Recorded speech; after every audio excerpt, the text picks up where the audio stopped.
Bonsoir, nous allons voir aujourd'hui les verbes impersonnels. Alors, pour commencer, il est un air pour qui je donnerai tout Rossini, tout Mozart et tout Weber. C'est une diction de Nerval. Il pleure dans mon cœur comme il pleut sur la ville. Verlaine. Je répète, il est un air pour qui je donnerai tout Rossini, tout Mozart et tout Weber. Il pleure dans mon cœur comme il pleut sur la ville. Alors, relevez les pronoms personnels sujets des verbes en caractère gras. Voilà les caractères gras. Et, pleure, pleut. Alors, le sujet de et, c'est il. Le sujet de pleure, c'est il. La même chose ici. Pleut, son sujet, c'est il. Remplace-t-il un être ou une chose? La réponse non.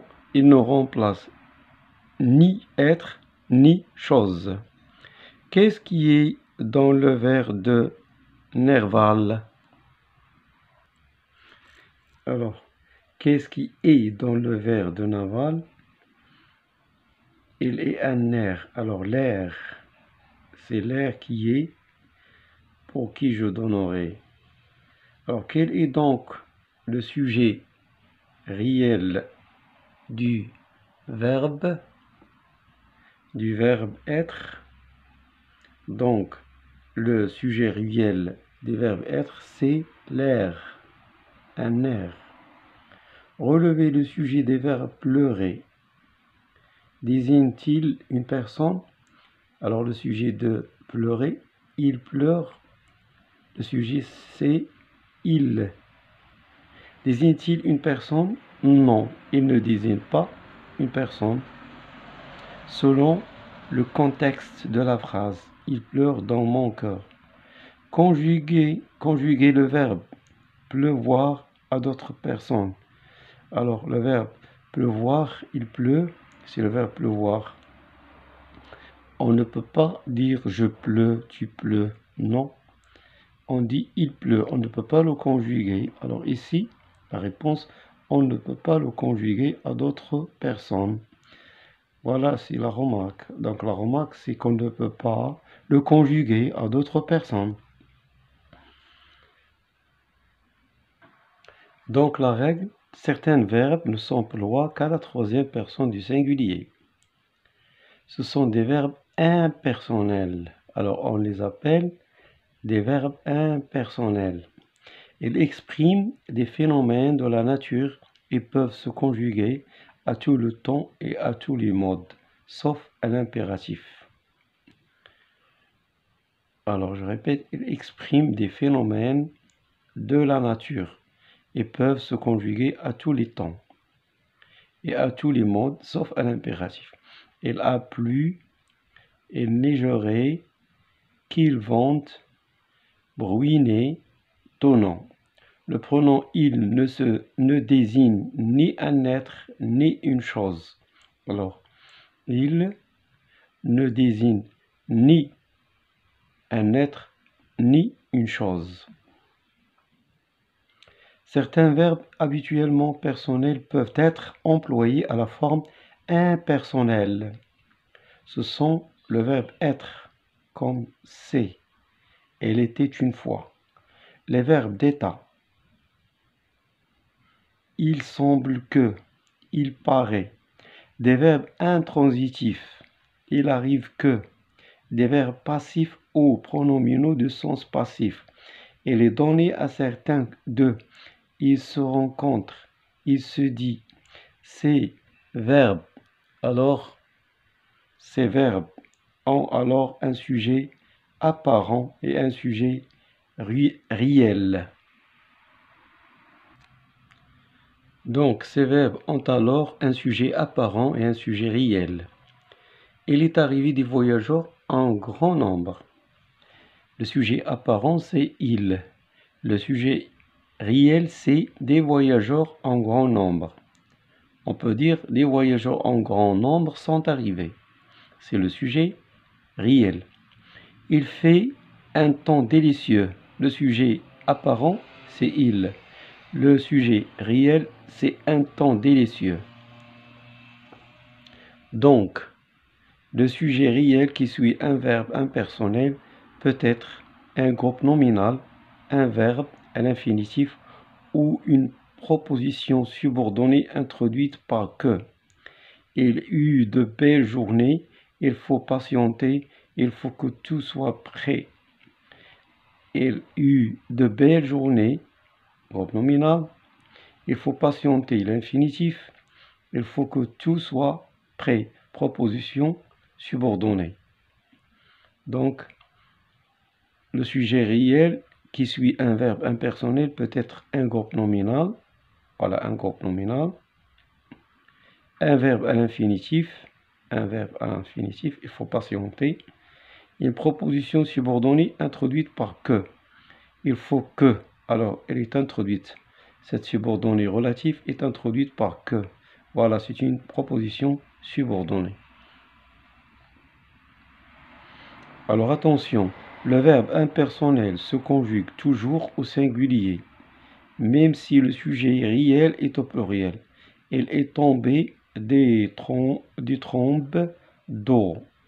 Alors ici, le sujet réel est au pluriel, mais le verbe impersonnel est conjugué au singulier. Il est au singulier.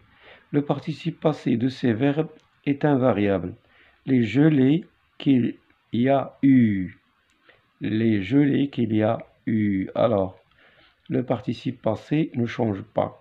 Quelle patience il nous a fallu. Voilà le participe passé, il n'a pas changé. Le participe passé n'a pas changé.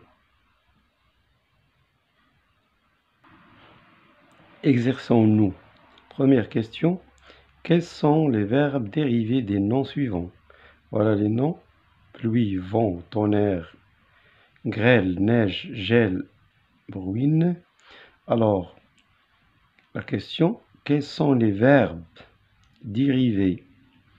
Alors, pluie, pleuvoir, vent, venter, tonnerre, tonner, grêle, grêler, neige, neiger, gel, geler, bruine, bruiner.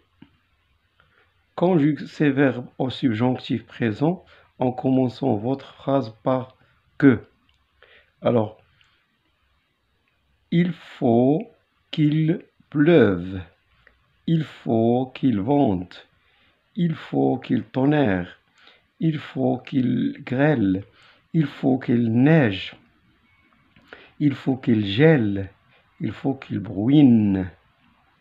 Deuxième question, relevez le verbe et le pronom personnel sujet. Précisez s'il s'agit de la forme personnelle ou impersonnelle. La première phrase, elle est arrivée à l'heure. Alors ici, le pronom est personnel. Relève le verbe et le pronom personnel sujet. Alors le verbe est arrivé. Il ici est personnel et le verbe ici est personnel. Elle est arrivée à l'heure. Alors est arrivé c'est le verbe. Il n'est pas personnel, il est impersonnel. Il paraît fatigué. Alors paraît c'est le verbe. Il est personnel. Aussi le sujet, c'est un pronom personnel. Il paraît qu'il est fatigué. Alors la même chose ici. Il, c'est le pronom personnel. Paraît, c'est le verbe. Qu'il est fatigué. Alors, il, personnel, est fatigué. C'est le verbe. Il se trouve à la montagne. Alors, le verbe, c'est se trouve. Il, c'est un pronom personnel. Ce n'est pas un verbe impersonnel, c'est un verbe personnel. Aussi le sujet, il. Il se trouve qu'il est à la montagne. Voilà, ici. Donc, il ici est impersonnel et le verbe aussi est impersonnel. Alors, ici, qu'il est à la montagne, il ici est personnel. Le verbe être ici est personnel aussi. Il vient de neiger. Il vient de neiger. Alors ici, il est impersonnel. Le verbe aussi vient est impersonnel. Il vient de partir. La même chose, impersonnel, le verbe impersonnel. Il peut venir. Si il est personnel, peut, c'est un verbe personnel. Il se peut qu'il vienne. Ici, il est impersonnel. Se peut est un verbe impersonnel. Qu'il, ici, il est personnel. Vienne, c'est un verbe personnel. Il y a du vent. Il est impersonnel. Avoir est impersonnel.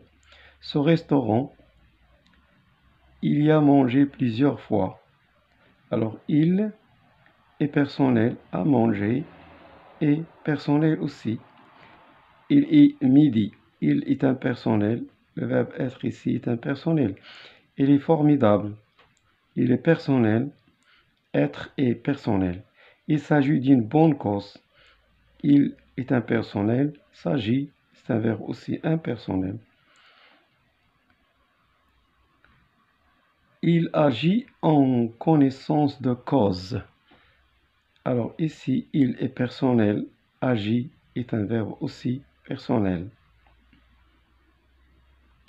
Enfin, si vous avez aimé cette leçon, abonnez-vous à ma chaîne et n'oubliez pas de la liker. Et merci bien.